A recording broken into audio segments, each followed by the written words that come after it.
Wala sa talent yan. Nasa sipag yan. Sa ating buhay, marami tayong kilala na mga tao na magaling naman. Grabe ang talent. Grabe ang mga abilities nila. Minsan, nagugulat ang mga tao sa paligid niya na may kakayanan pala silang ganon.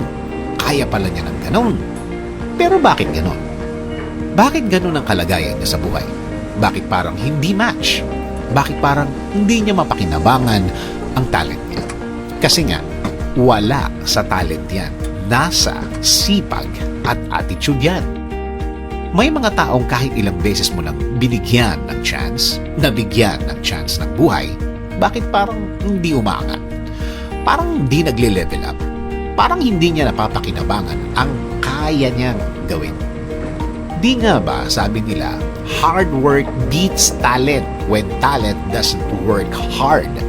Kailangan talaga ng tamang plano at approach